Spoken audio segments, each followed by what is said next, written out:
Hello, everybody. My name is Rakia.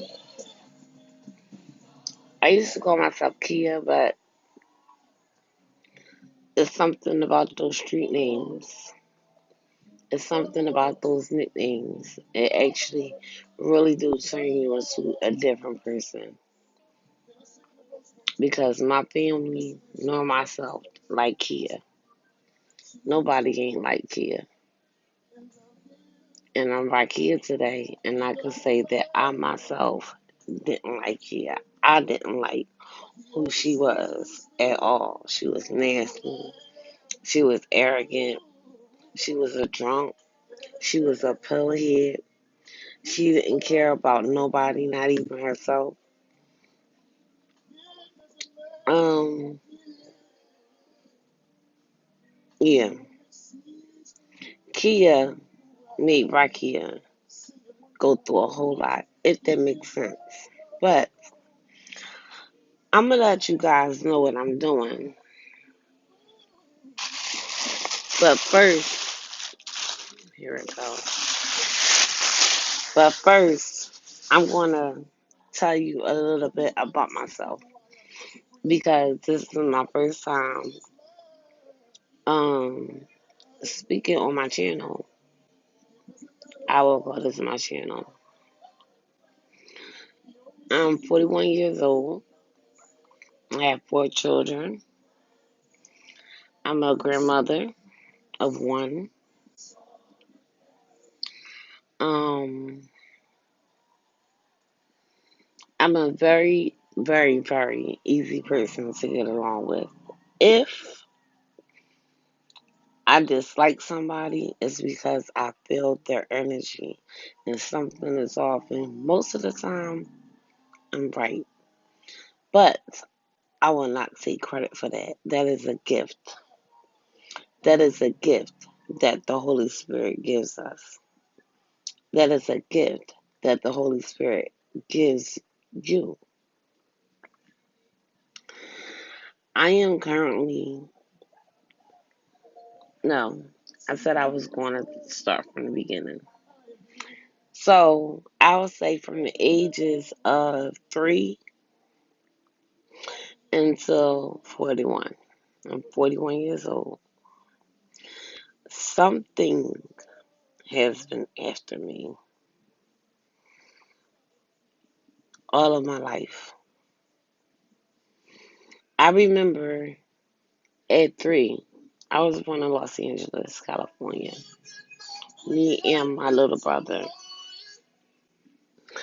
And I remember,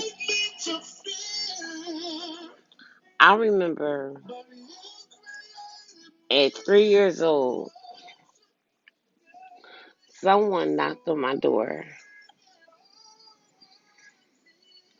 and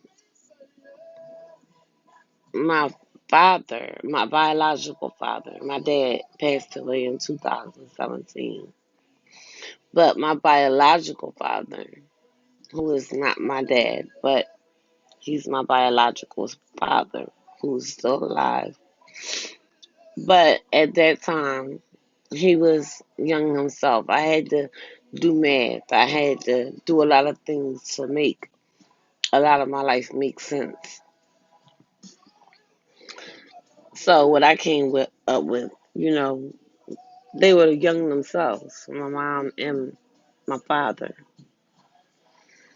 the one that birthed me. Um,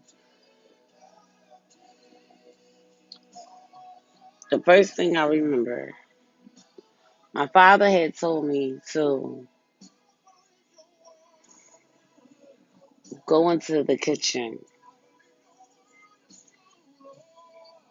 I have to back up a little bit, back to when the people knocked on the door. They knocked on the door, and it was 2 Caucasian people. That's all I remember. And they came in, and my father must have asked them if they wanted something to drink because I remember going in the kitchen, getting a chair, and putting it up to the refrigerator. Well, putting it up to the counter in our kitchen. We had a really big kitchen. And I remember putting the chair up to the counter to open the freezer door. And when I did, it was, I took the two glasses, I set them on a tray, and I went and I opened the freezer door. Wait a minute. Wait 1 second.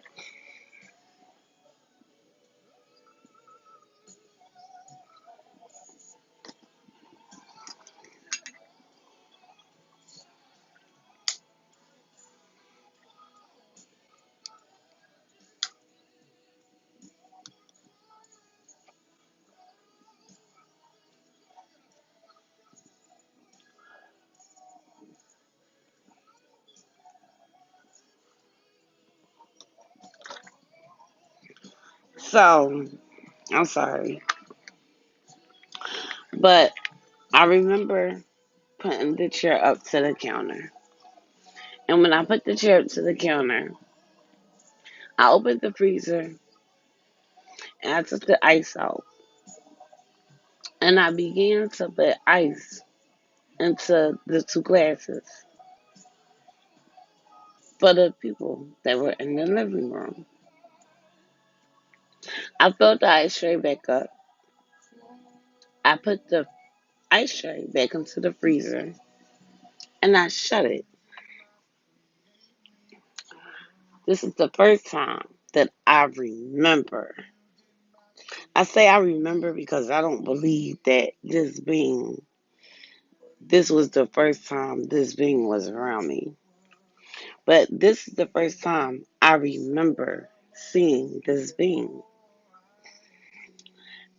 And I know it was a woman because of the shape. That's it.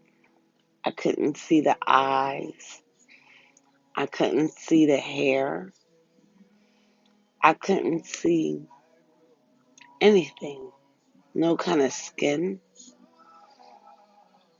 It was like it was all in black. I want to say latex, but it wasn't latex. It was like black. I don't know what to say, but it was clothing. But it wasn't. It was like it was part of this thing. And it was standing there. And it was just looking at me. And I remember looking at it and I wasn't afraid. And I shut the freezer. Well, I had shut the freezer already. And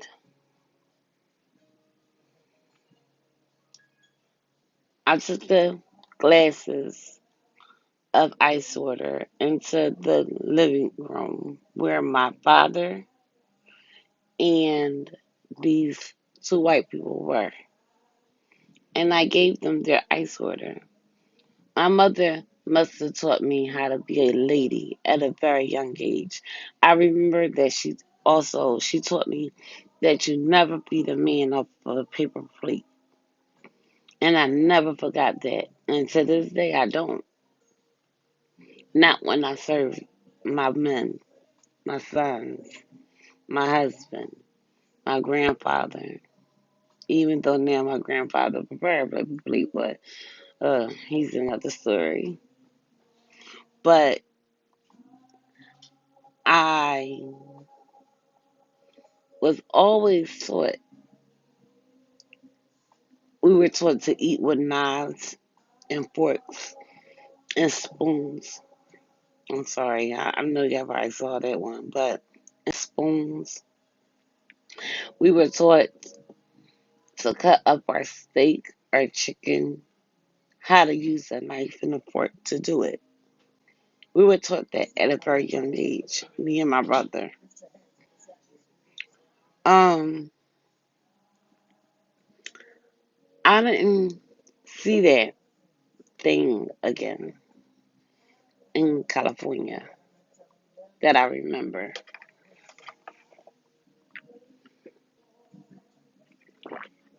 These are my juices, my favorite kind.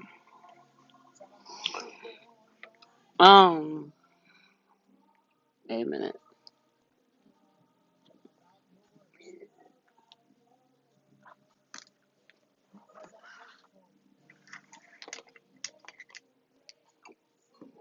It's right here. In California. But I did see it again because my father, this is why I said I had to make some sense out of it because my father was, he was a mean man. I don't remember, I don't remember no positive things with my father. I don't remember anything negative that he done to me and my brother either. But he wasn't a very nice man to my mom.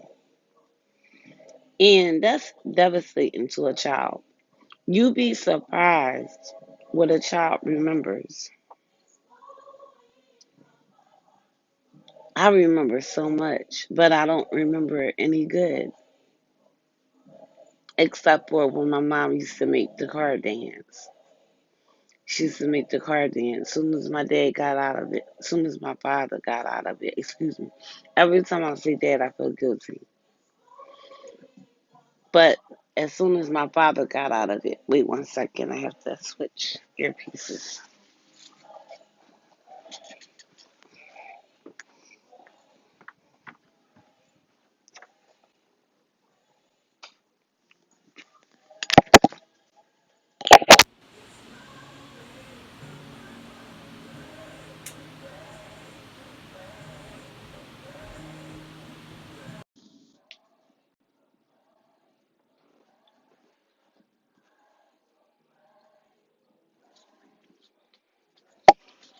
But she used to,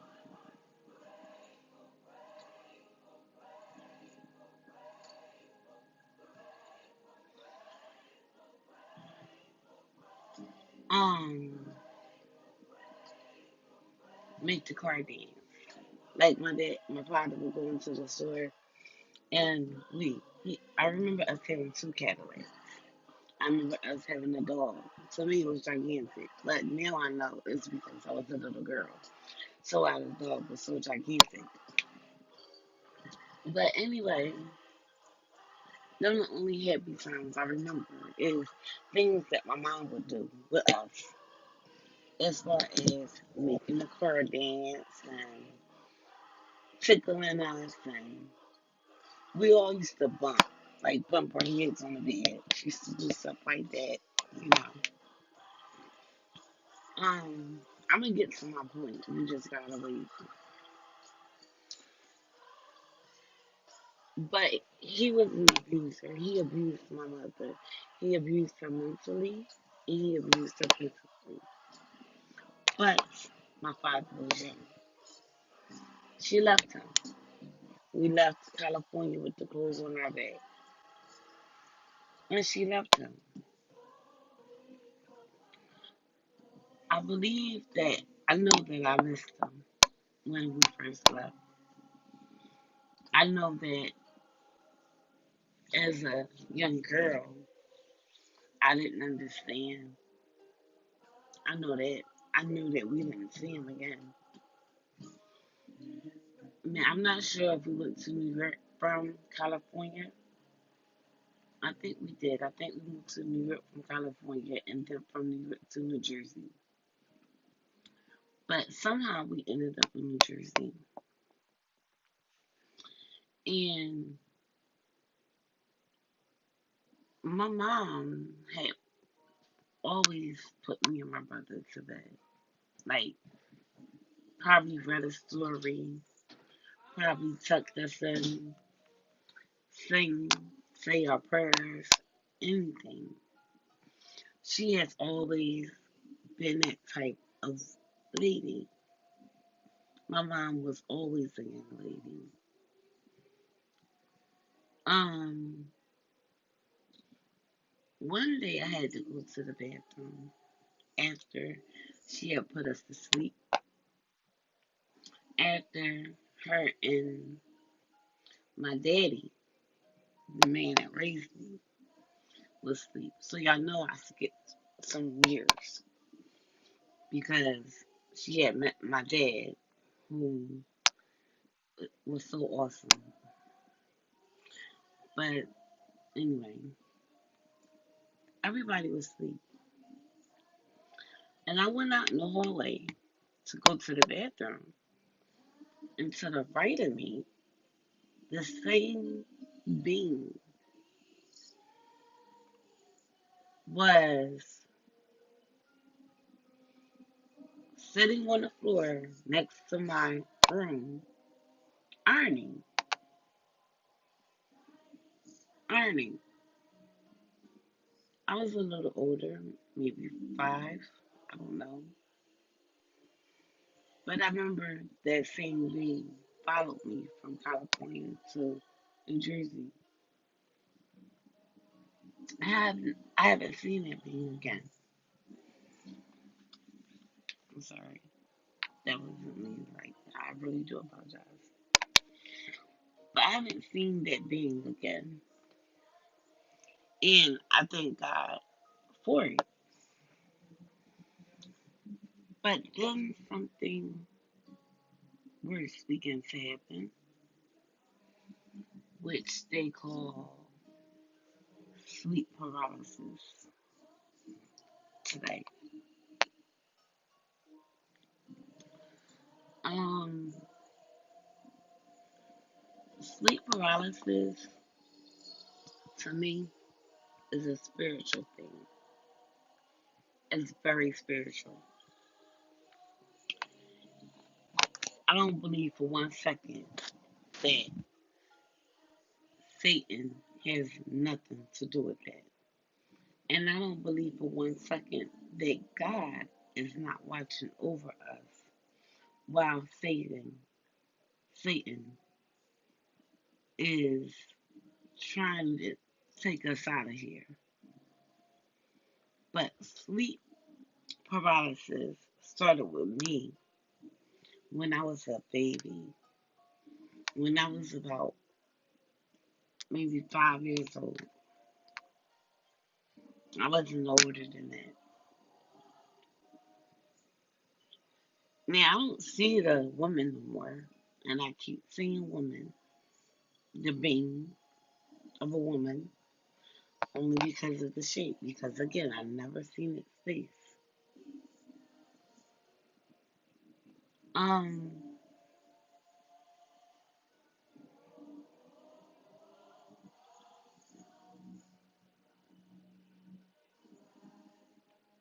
the thing got on top of me, and I wasn't able to move. That's when I was a kid, and it used to always get on top of me. I actually got used to it because I stopped telling my mom about it. The first time it got on me, I know I told my mom. I know I probably, as soon as I got out of that thing, I ran, screamed, hollered, cried, whatever, and told her. I know I did. I don't remember that part. So there's no point in me sitting here making up some fairy tale about I told my mom and she did no, because that didn't happen. I don't even remember telling my mom, but I know that I told her, if that makes sense. Um, Sleep paralysis. Mm, I'm so sorry. Sleep paralysis is real, but it's spiritual.